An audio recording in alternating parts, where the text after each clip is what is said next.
Welcome everybody to another episode of Square and Compass Podcast. Tonight's guest, Very Worshipful Brother, Friesen. That's brand new for you, right? Very Worshipful? Yes. I was there when you got it? Yes, it's quite new. Last July is when my appointment came into effect at our Grand Lodge sessions, and then I was presented with my regalia at Leamington Lodge's first meeting in September, coming back for the start of our new Masonic year. And that's, even though I got the title in July, it wasn't until I received my regalia in September that it really felt official. I was there. I remember your folks were there. That was a nice Yes. moment for you. Yes, absolutely. My parents have been so supportive of my Masonic journey, even sort of before Masonry, when I joined the Order of DeMolay, which, for those who don't know, is a Masonic youth group for boys ages 12 to 21. And I describe it as junior Masonry, basically. So I joined that when I was 19, and then came into Lodge when I was 21. And you've been very active in your lodge. But, one thing I want to talk to you about, because I realized looking back at the podcast we've recorded so far, one thing we haven't talked a lot about with my other guests is the concordant bodies, right? Because you're pretty active in the Royal Arch Masons. Yep. Tell us about that. Well, Royal Arch is the next step into York Rite Masonry. So after you get your Master Mason degree, you can choose to join the York Rite of Masonry or Scottish Rite Masonry, or you can be like myself and join both. But yes, the Royal Arch is the first step in York Rite Masonry, and it provides really a completion of the Master Mason degree. What advice would you have for Masons interested in joining a concordant body, either York Rite or Scottish Rite? If they're interested in joining, do you think they should join right away? Do you think you should spend some time to become proficient in Craft Lodge? How do you view that part of the Masonic journey? That, I think, is best left up to the individual, right? There are, that's something that we really stress throughout all of Masonry, right? Is that you do things of your own free will and accord. So myself, personally, I just had this hunger to know more and continue to progress through Masonry. And so I did join a number of concordant bodies very quickly. Other people choose to just sit back and really absorb the Craft Lodge degrees more, and then over time progress. And so it's really about your own comfort level in terms of how quickly you want to go. And I think that all of us need to be cautious in how quickly we progress. You don't want to take on too much at one time. So yeah, in that respect, it is all up to the individual. We talk about progression and moving quick. Certainly, there are a lot of guys who move very quickly through the chairs. Do you worry about, or do you ever get concerned about maybe pressure being put on younger guys to move up quickly, or to take an office chair quick? Or do you find that a lot of guys are just so gung-ho to get started that they want to take an officer's chair almost as soon as they get their Master Mason's degree, or join a Rite right away? I always talk about the second degree being kind of like the middle child. People seem to view it as a thing you do to get to your third degree, as opposed to really taking the time to enjoy it or think about the lessons in it. Just how do you think about even in like modern world, things seem to go by so quick, and everything's minute by minute and so quick. Do you think that the Masonic journey is becoming a little bit too quick, or do you think guys could take more time to enjoy it? Or just what are your views on that, on how fast people are progressing? There definitely is a lot of pressure put on new members to join the officer lineup right away, and it's on the one hand, yes, no one should be pressured to do it. Again, it should be up to the free will and accord of the individual, but it's also a sign of the institution, right? If you look around at our lodges and at the other Masonic bodies as well, there are so many older members who have already gone through all the chairs and are now essentially being recycled through those chairs. So whenever a new member comes in, there's always that hope and that expectation that they will want to progress through the lineup as well. It sort of relieves some of that pressure from the older members who they have put in a lot of time and a lot of service into these bodies, and they do deserve a break. But at the same time, like I said, there shouldn't be that pressure put on anyone. I chose to go into the officer lineup in my lodge basically right away. I had received my Master Mason degree in it was in February of 2012. I approved my apron in May of that year, and then became an officer in June of that year. And for those who aren't familiar with the term proving your apron, once you have received your third degree, you do have to show your proficiency in that degree before you can join the officer lineup. What do you think? Yeah, I like the phrase you used that you said, talk about, hopes or expectations to be put upon Masons. But in terms of the craft itself and Freemasonry, what type of hopes and expectations do you have towards it, going ahead, going into the future? My big hope for Masonry will be that we grow, we move out of this period of seeming decline that we're in, and that we move into a period of growth. There's ebbs and flows to everything in life, and Masonry is certainly no different. If you look through the history of Masonry, you see periods of tremendous growth and you see periods of dramatic decline. Right now, we seem to be in a period of decline, and it's not something that is solely a Masonic problem. I mean, if you look at any other service organization, you see the same thing, right? If you look at the Kiwanis, if you look at Rotary, they're having problems with membership as well. And I think a lot of it, as you kind of touched on earlier, is that right now life is so busy, right? There's so many things that people are already involved in, that to add something else on top of it is not what a lot of people are looking for.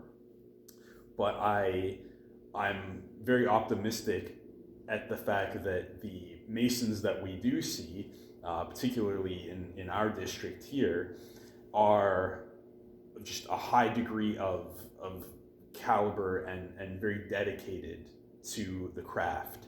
And so that makes me very optimistic about Masonry being carried forward into the future. And I think that when we have leaders like those that we see, like Right Worshipful Brother Roy Gellner, and others, that will be really just a driving force to bring Masonry into the future and bring us to a point where we can have, full lodge rooms again.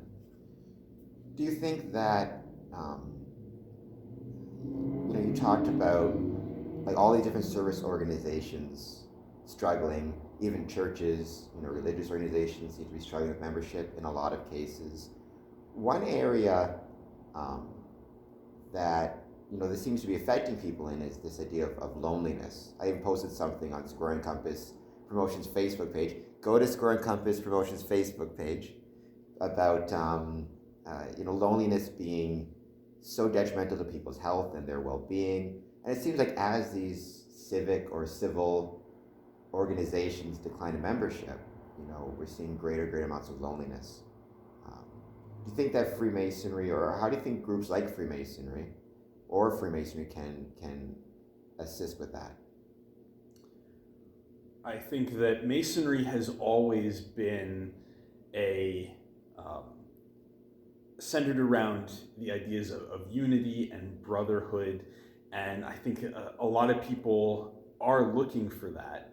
And Masonry, although it's certainly not for everyone, there's aspects of Masonry such as the dramatic rituals that we do that just aren't everyone's cup of tea. But I think for those who are inclined towards those sorts of things, that they will find a home in Masonry, as men have throughout the ages, and you can find that place, that belonging, that brotherhood with like-minded individuals, and it can help men to have that sense of purpose that they might not find anywhere else. Absolutely. And on that topic, even one thing that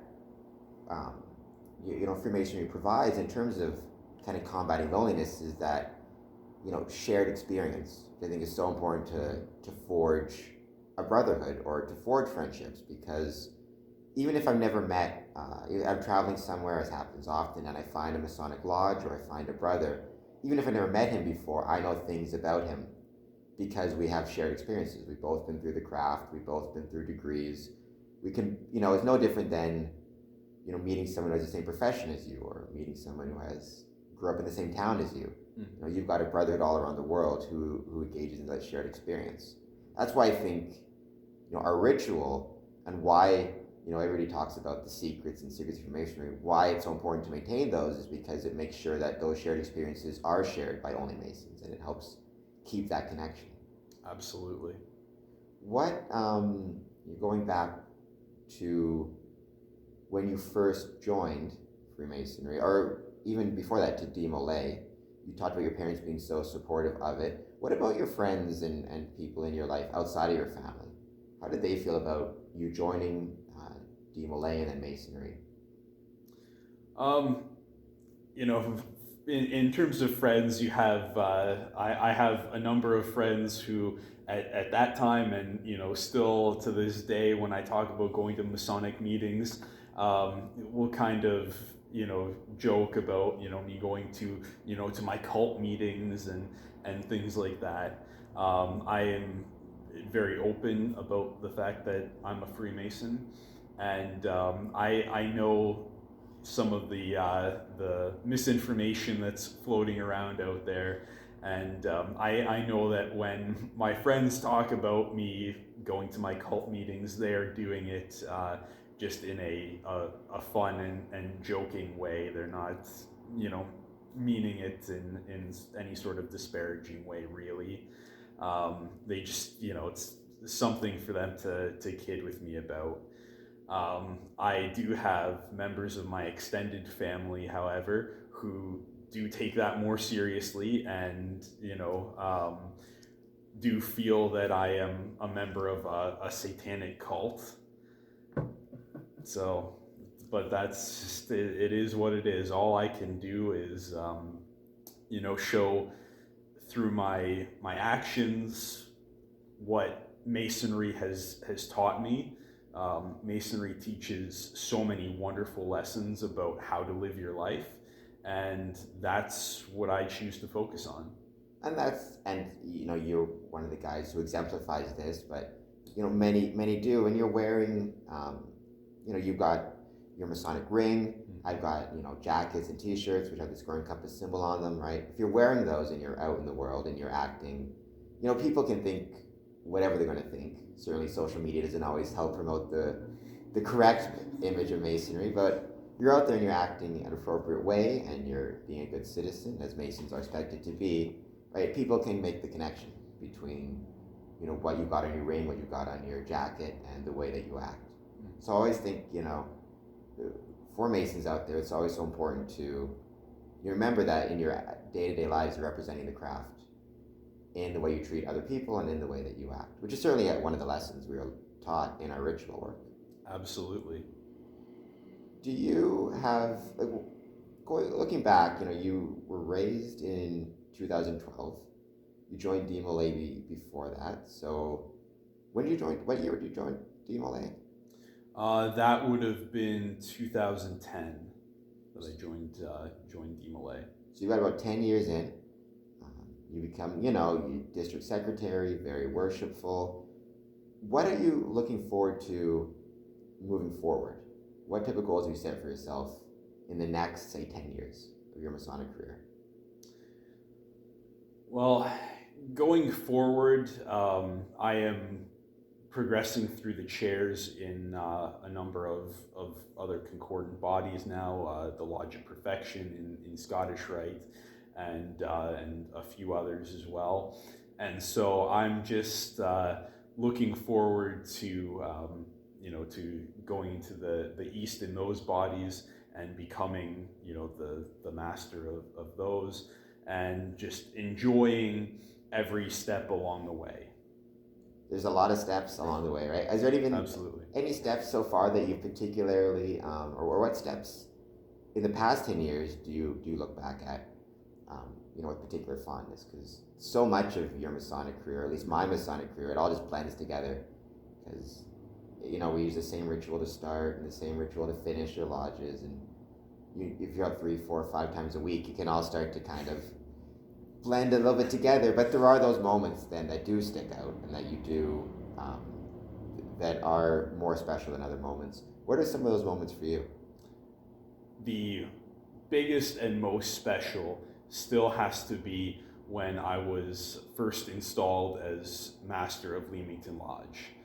I ended up serving 2 years as master, but that first night when I was installed, that was just extremely special, and I was honored and humbled by all of the people who were there to come out and support me that night. And that was one of the pinnacles of my Masonic experience, definitely. And then, of course, the many degrees that I've gone through. The Mark Master Mason degree is still one of my favorites. That's a York Rite degree. And then also the Rose Croix degree, the 18th degree in the Scottish Rite, is another fabulous degree, as well as the 32nd degree in the Scottish Rite. And so there's so many of these momentous experiences. Becoming a Knight Templar in the York Rite, which was something that I had wanted to do from the time that I first joined Masonry. I had really wanted to be a Templar. That was one of my goals, and so to go through those ceremonies was extremely special to me. So there's been so many others, but I think that would basically be a short list of some of my favorite moments. I talked to you earlier about York Rite, but you're also a member of Scottish Rite. I've been allowed to you several times at our Scottish Rite meetings. Do you, what would you say are the differences between, say, Scottish Rite and York Rite? And for any Masons interested in joining the concordant bodies, what type of advice would you have in terms of trying to decide which one to join? I mean, myself, I went with Scottish Rite. York Rite is on my radar. I was so busy at the time. I decided to focus on one, but York Rite's in my future. But at that, I remember having a lot of trouble when I was first considering joining the concordant bodies, trying to decide which one to join. I'm certainly happy to have joined Scottish Rite. I'm very proud to be. I've only gone 18 so far. But any advice do you have for brothers who are looking at making that decision? How would you go about deciding where to join or what to join first? Well, when I talk to brothers about this, I describe it mainly as a style difference between the two. So you've got these various degrees in both, that it's very similar storylines, it's the similar lessons that are taught, but it comes down to a difference in style. Scottish Rite is very theatrical, those degrees are done in costume with sets and props, and it's very much like you're watching a play when you go through those degrees. Whereas York Rite is very much a continuation of what you experience in Lodge, where you're taken through the degree and as the candidate, and you're given that more personal experience. So it comes down to which style kind of speaks to you more. I like that the word used there is style, because I think that's something that can be lacking a little bit in Freemasonry. Style in terms of when we're doing our lectures or our degree work, even in Craft Lodge. Oftentimes I've been to I don't know how many degrees, and you'll see guys and they'll always do, especially when they're just starting out, they'll recite the piece of work they have to recite. But I always encourage guys when they're going through their degrees, when they're learning a piece of work, whether it's Scottish Rite or in Craft Lodge or York Rite, find their own style. Find if there's certain parts of the ritual that they particularly respond to or that they speaks to them, emphasize those words, because when you and I can both hear the same lecture, but we can both take something completely different from it. It can speak to us in different ways. What would you advise to guys looking to, find their style in Freemasonry, to find their own, way to put their stamp on the work and the ritual work? I think the best advice that I can give for that would be to travel to different lodges and see how different brothers do the same piece of work and how it's approached in different ways. We're right now recording this in December, which there's a lot of installations that are going on in this month. It's one of the busiest months in our district. We've sat in Lodge just a couple times over this last week, and you've done a phenomenal job delivering the charge that you've given, and the way that you deliver that is different than the way other brothers have delivered it. And I think that it's really interesting to see those differences in that same piece of work, because like you said, you will emphasize certain parts that that other guys will not brush over, but they will put an emphasis in a different spot. And so to see those style differences, I think is really interesting. It certainly keeps Masonry and the ritual fresh for those of us who are seeing these things over and over again. So that's really nice. But yeah, it's great to see the different flourishes. I think that would probably be the best word. The different flourishes that your brothers put on things, and you can look at that and you can say, I really like the way Cameron did this one portion of it, and I really like the way that George did this other portion of it. And you can kind of bring those two together when you do your own, and also bring out something else, and so you end up creating your own style through that synthesis. But I think the only way that you can really do that is by going and visiting these other lodges, and that is a central part of Freemasonry. I mean, we're called traveling men for a reason, right? And it's not just about traveling to the east in your own lodge, it's about traveling and visiting other lodges, just as the operative Masonic guilds did back in the Middle Ages, right? Those operative Masons traveled from place to place, and they were given lodging at each new place that they came to. And so that's the sort of the basis of our tradition today. So it's good to go and visit those other lodges, and it helps you to not only see the ritual in a new way, but also to have that deeper sense and experience of the brotherhood that makes Masonry what it is. And traveling, right? That's so such a vital part of Freemasonry. I think it's one of the things that's missing most from the modern kind of iteration of our fraternity is it seems like there's a lot less traveling than there should be. I talked to our district deputy, Roy Gellner, about this because he is somebody who travels a lot. And I know you travel frequently as well. I always advise guys if at the start of their Masonic career, when they're asking, how to proceed, I always say just travel as much as you can. See as much as you can. If you happen to be in another, town or another city, it's so easy now with Google to find the local Masonic temple. And, just go and say hello, even if you aren't there for a lodge night. Most temples have somebody floating around all the time who can at least introduce themselves, and you just maintain that it keeps the craft alive for you, and it does help you find your own style because you see how other people do it, and you see a variety of ways to do it, and you realize that you can also put your own personal imprint onto the fraternity. Absolutely. Any stories on your end from travels? Any brethren you've met? Any particularly fond memories of traveling outside of Leamington Lodge or outside of even the county?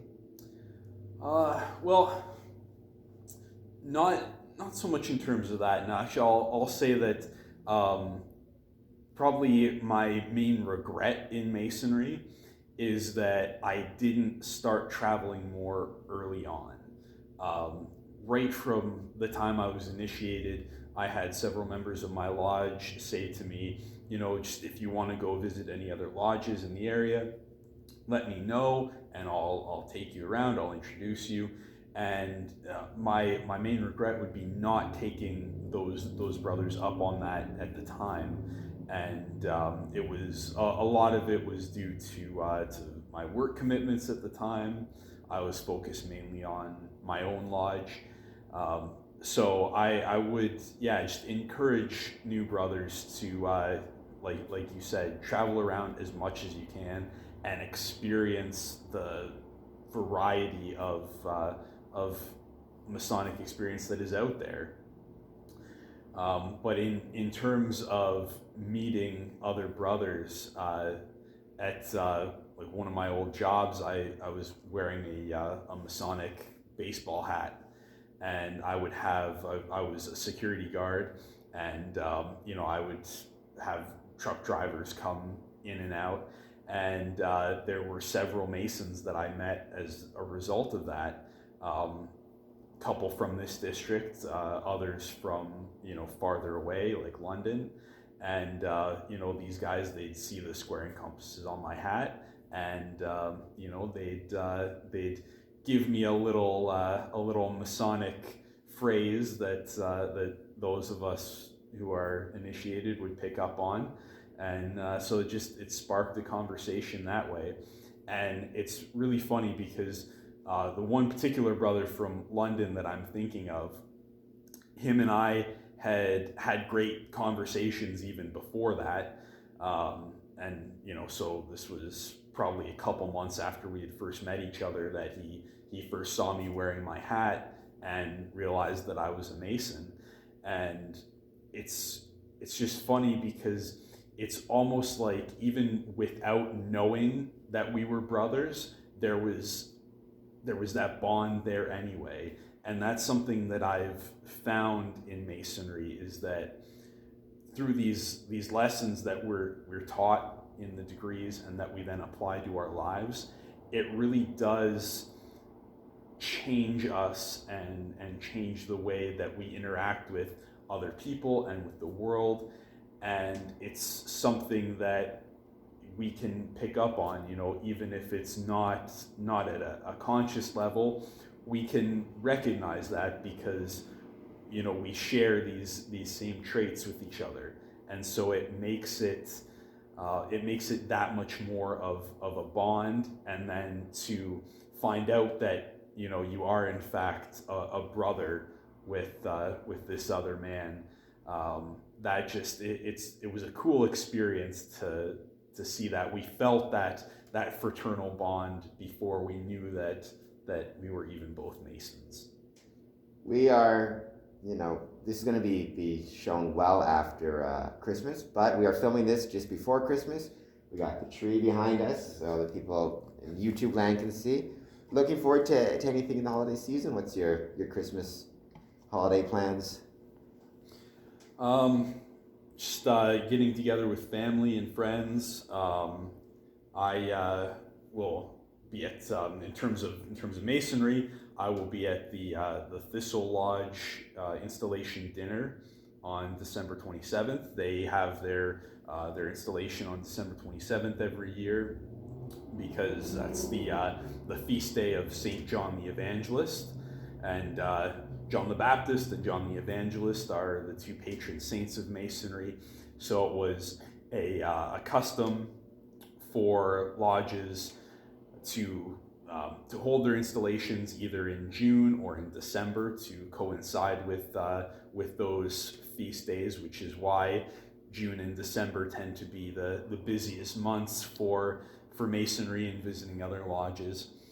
And Thistle Lodge has really stuck to that tradition and had it on the 27th every year, and I'm very much looking forward to that.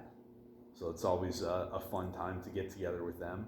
I'll be seeing you there. It's definitely one of the things in my Masonic calendar I look forward to. You got Christmas on the 25th, you get a day to relax, and then you're right back at it on the 27th. So no rest for the wicked.